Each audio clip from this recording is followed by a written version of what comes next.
Morning. Good morning. Welcome or welcome back to my channel. This is Bookeemonsters. My name is PK. It is Friday, January 12th, and we are here to take a look at some historical mysteries.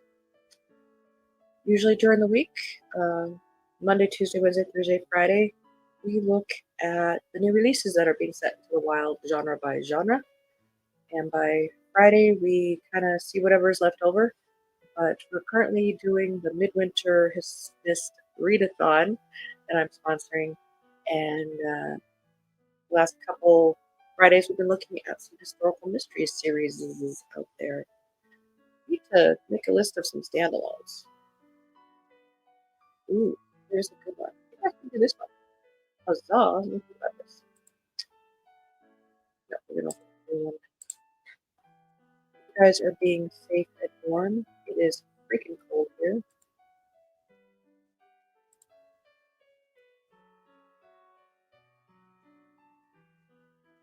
It's going to get colder. Officially, it is negative 13 today, this morning, and that's not wind chill. And the wind is blowing. So it is colder than that right now. Um, but the mornings, both Saturday and Sunday, are going to be in the negative 24 range. So it is very, very cold.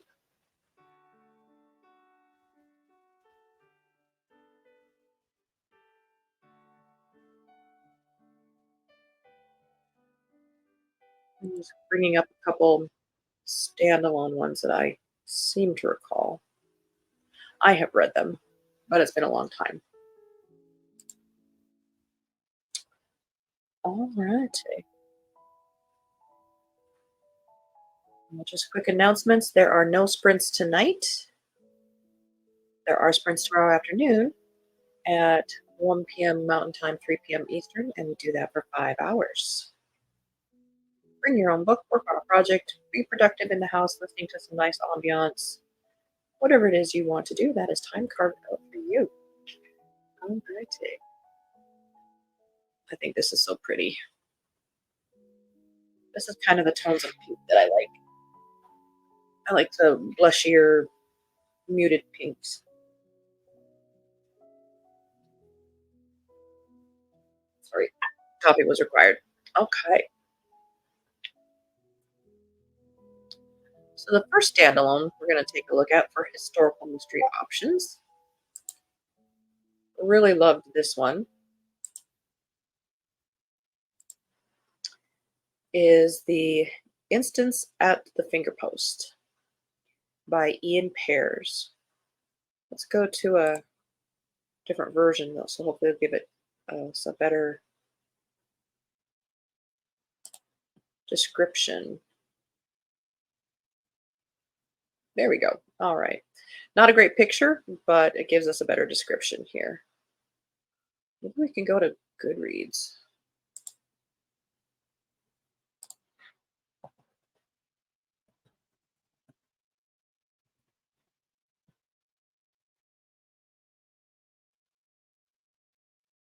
Yeah.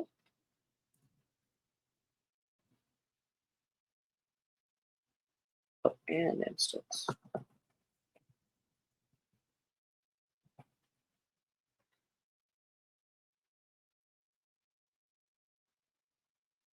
All right, well, we'll stay here then. All right, so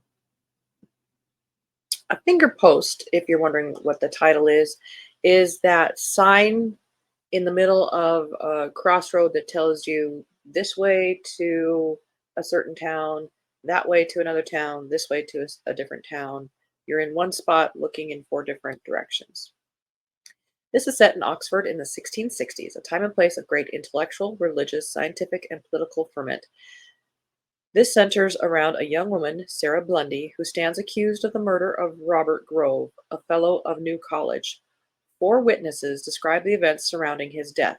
Marco da Cola, a Venetian Catholic intent on claiming credit for the invention of blood transfusion, Jack Prescott, the son of supposed traitor to the Royalist cause, determined to vindicate his father, John Wallace, chief cryptographer to both Cromwell and Charles II, a mathematician, theologian, and master spy, and Anthony Wood, the famous Oxford antiquary. Each one tells their version of what happened, but only one reveals the extraordinary truth. So you're getting four different witness statements, shall we say, four different points of view, section by section, relating what happened and how they're um, who they are colors what they saw, what they believe, and so forth. And you do get to a conclusion at the end. It is a really, really good one. I do enjoy it. Kim, you are loving historical mysteries. They're my absolute favorite. If I had one genre, one subgenre to choose, it would be historical mysteries, and I would be absolutely perfectly happy. So right now, looking at a couple of standalone options if you didn't want to get started on a series. This other one was a little bit more famous, shall we say. It got wider publication, wider publicity. This is The Pale Blue Eye by Louis Bayard, or Louis Bayard, if you want to be a little French there. This has a character of Edgar Allan Poe. At West Point Academy in 1830, the calm of an October evening is shattered by the discovery of a young cadet's body swinging from a rope. The next morning, an even greater horror comes to light. Someone has removed the dead body's heart. Augustus Landor, who acquired some renown in his years as a New York City police detective, is called in to discreetly investigate. It's a baffling case Landor must pursue in secret, for the scandal could do irreparable damage to the fledgling institution. But he finds help from an unexpected ally, a moody young cadet with a penchant for drink, 2 volumes of poetry to his name, and a murky past that changes from telling to telling. The strange and haunted Southern poet for whom Landor develops a fatherly affection is named Edgar Allan Poe. That is a good standalone as well. All right, let's get back to some of the ones I had bookmarked, so to speak.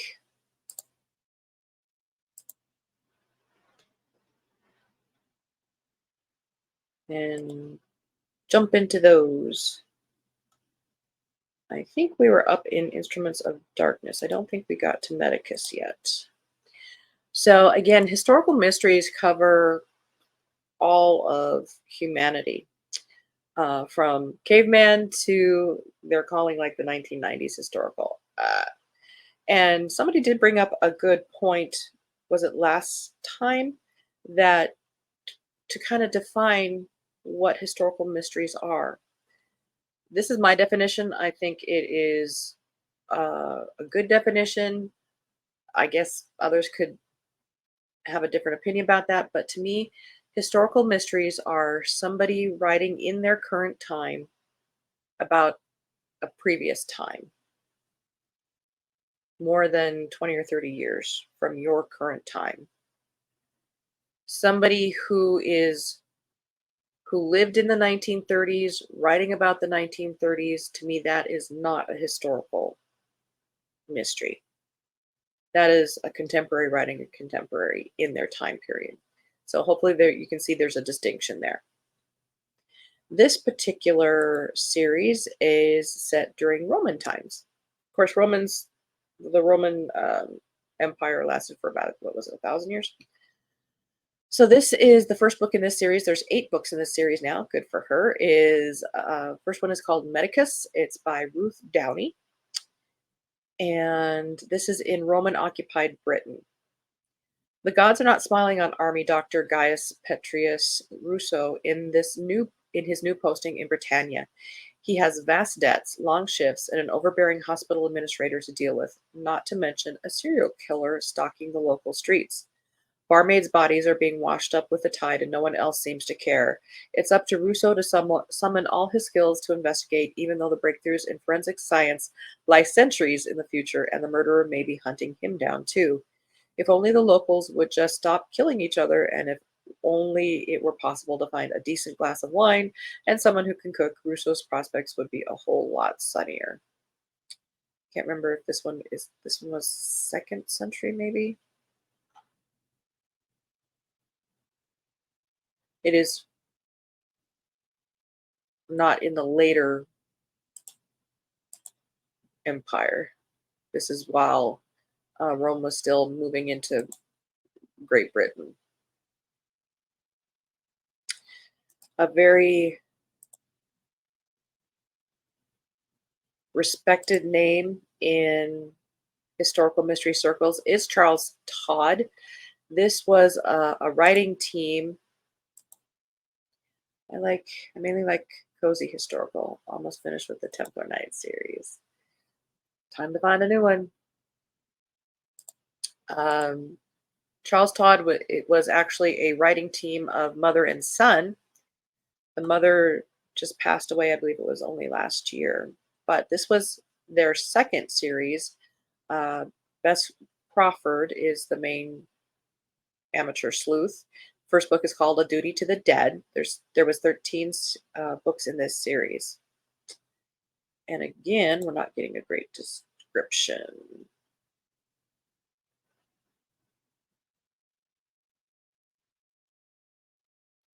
What's up with this, people? Give us a description that lets us know what the book is about, not just all the glowing reviews. All right, we're going to go back to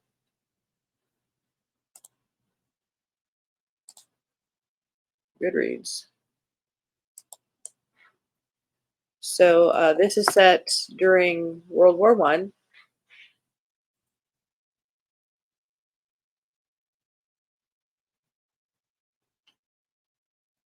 And Bess Crawford is, there we go, where we got a good description. She is a nurse in World War I. England, 1916. Independent-minded, Bess Crawford's upbringing was far different from that of the usual upper-middle-class British gentlewoman. Growing up in India, she learned the importance of responsibility, honor, and duty from her officer father. At the outbreak of World War I, Bess volunteered for the nursing corps, serving from the battlefields of France to the doomed hospital ship Britannic. On one voyage, Bess grows fond of the young, bravely wounded Lieutenant Arthur Graham. Something rests heavily on his conscience, and to give him a bit of peace as he dies, she promises to deliver a message to his brother. It is some months before she can carry out this duty, and when she's next in England, she finds herself recovering from a wound. When Bess arrives at the Graham house in Kent, Jonathan Graham listens to his brother's last wishes with surprising indifference. Neither his mother nor his brother Timothy seems to think it has any significance either. Unsettled by this, Bess is about to take her leave when sudden tragedy envelops her. She quickly discovers that fulfilling this duty to the dead has thrust her into a maelstrom of intrigue and murder that will endanger her own life and test her courage as not even war has. So if you're looking for like a strong female protagonist and a puzzling out of mysteries, that is a good series. This next one is a shorter series. I think there was only 4 or 5 in this series. This is by Tessa Arlen. Death of a Dishonorable Gentleman is the first one.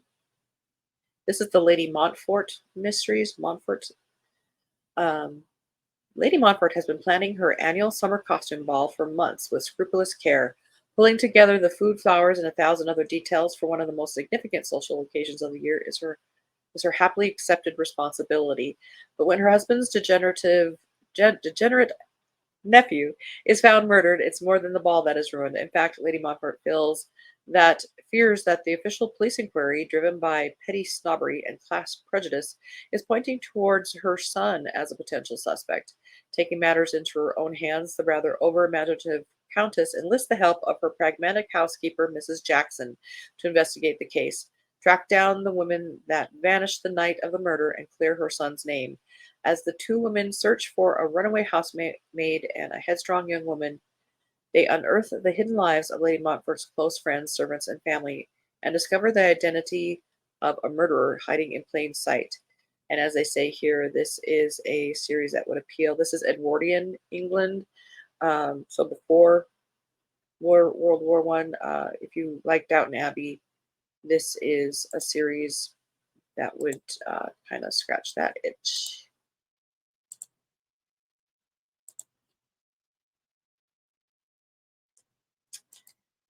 This one is an older series, but a very good one.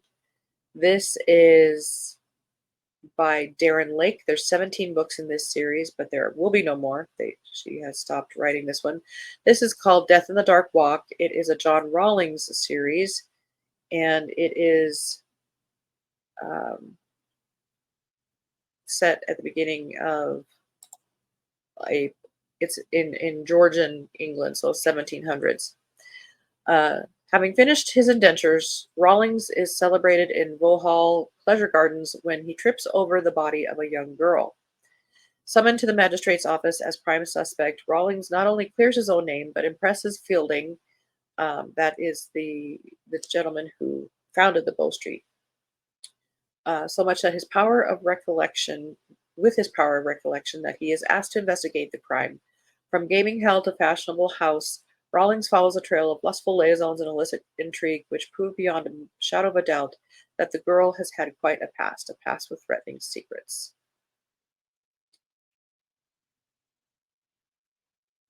That is a favorite series of mine. I think I have the last one still to read. I've been holding off. Do you do that? I don't want to read the last one, or else it'll be over.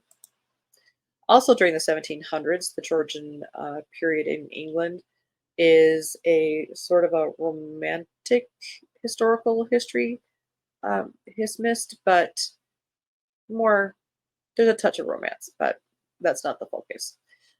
This is by Lucinda Brant. There's 4 books in this series. Again, if you don't want to commit to a big long series, this one is just 4. It's 1763. Career diplomat Alec Halsey returns to London, and the shocking news of his estranged elder brother, the Earl of Delvin, has not only killed his friend in a duel, but become engaged to the woman he had hoped to marry. The dead man's mother is convinced her son was murdered and wants Alec to prove it. Hoping to learn more about the suspect duel, Alec reluctantly attends a weekend house party to celebrate his brother's engagement. The house guests get more than they bargained for when a lady's maid is murdered, the bride-to-be is attacked, and a guest is found shot dead. Alec's investigations uncover a connection between these sinister acts. Copies required. His brother's duel and a recently raided male brothel and the wrongful hanging of a master apothecary. Alec is also forced to confront a cruel twist of fate that explains why his brother loathes him and will go to any lengths to discredit him in polite society.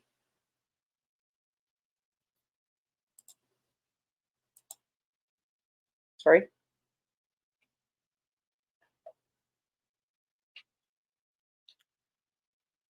Copy was required.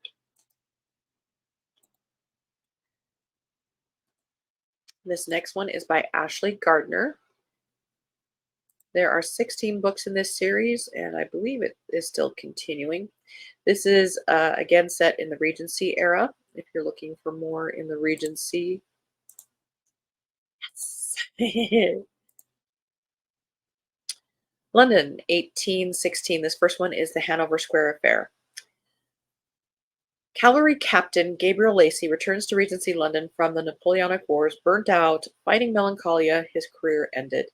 His interest is piqued when he learns of a missing girl, possibly kidnapped by a prominent member of Parliament. Lacey's search for the girl leads to the discovery of murder, corruption, and dealings with a leader of the underworld. At the same time, he struggles with his own disorientation, transitioning from a soldier's life to the civilian world, redefining his role with his former commanding officer and making new friends, from the top of society to the street girls of Covent Garden. I find this character a little abrasive, but it's a good series. Maybe you want a cranky character. Now this next one, I love this series. And no, I haven't finished. She has 2 series. I love this author. I'm spacing these out a little better. This is the author is Susanna Gregory. There's 25 books in this series. This is set in medieval times. Um, the first book is called A Plague on Both Your Houses. I love this series. Matthew Bartholomew, an orthodox but effective physician to Michael House College in medieval Cambridge, is as worried as anyone about the pestilence that is ravaging Europe and seems to be approaching England, but he is distracted by the sudden and inexplicable death of the master of Michael House, a death that university authorities do not want investigated. But Matt is determined to get to the truth, leading him into a tangle of lies and intrigue that cause him to question the innocence of his closest friends and even his family, just as the Black Death finally arrives. This is a good series because he is a doctor who is like in the fledgling of real doctoring, and he is in a college setting where there's very much a rivalry between the different colleges, between college and town. The other doctors are basically quacks, um, and he has some side characters, and there are side characters in this that are add to the story as well. It's a good series if you wanted to look for something set in medieval times. Adding lots to Goodreads. Oh, let me tell you, I can get you hooked up. Many, many, many. So oof, we only got a couple more minutes. Oh, I could do this for like a whole year. Um, if you're looking for something in, say, an Elizabethan time during the Queen era of Queen Elizabeth, this series, there's 23 so far. She's doing good. By Fiona Buckley. The first book is To Shield the Queen. Um, Rumor has linked Queen Elizabeth I to her master of horse, Robin Dudley. As gossip would have it, only his ailing wife Amy prevents marriage between Dudley and the Queen. To quell the idle tongues at court, the Queen dispatches Ursula Blanchard to tend to the sick woman's needs. But not even Ursula can prevent the accident that takes Amy's life. This really happened. This really happened. Did she fall or was she pushed? Was not the Ursula character, but this really did happen. Did she fall or was she pushed? Was Ursula a pawn of Dudley and the Queen? Suddenly, Ursula finds herself at the center of the scandal, trying to protect Elizabeth as she loses her heart to a Frenchman who may be flirting with sedition against her queen. She can trust no one, neither her lover nor her monarch, as she sets out to find the truth in a glittering court that conceals a wellspring of blood and lies. I have started this series. I'm probably going to have to start it again because I paused a few books in, and but she has continued, obviously. So that is a good one if you're interested in Elizabethan. I have made my list here public on Amazon. Let me get this going. We are out of time. I have to go pick up my mom and take her to, oh, not a commercial. Okay. It is called, what is it called? Bookeemonsters HistMyst. I think you can look for it on Amazon. It is public. A lot of my lists here are private, but this one is public if you want to take a look at several of the ones that I have bookmarked. There are so many more out there. Again, another good resource is stopyourkillingme.com. And Kim, I don't know if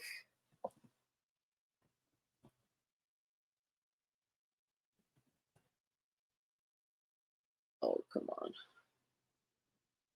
It would help if I could spell things correctly. On the side here where they have the different tabs, if you go down to the historical index, it's about halfway down. it breaks these down into different historical periods. If you're looking for a particular era that you are interested in, this isn't comprehensive, but it's dang good. So a couple ways to look for some new options if you're interested. Only 1,500 books in your to be read shelf? Me too. Okay, we'll check it out. I sent a request on Goodreads. All right. Love that website. Good, good, good. All righty. Well, we have to call it a day. Again, no sprints tonight, but sprints tomorrow afternoon at 1 p.m. Mountain Time, 3 p.m. Eastern. That will go for 5 hours. Thank you guys so much for watching. Thank you, Kim, for playing with me. And anybody who watches later, thank you so much. Have a very good Friday. Have a very good weekend if I don't see you tomorrow. There is winter storms and other storms going on, so please stay safe, stay warm, read good books. If you're not reading a book you're enjoying, it's okay to set it aside for now. It's not a reflection on the author or the book. It's just not the right time, so it's okay. Read something you like. Thank you very much. And as the banner says here, don't be a bookworm, be a bookie monster. Nom nom nom. Have a good day. God bless.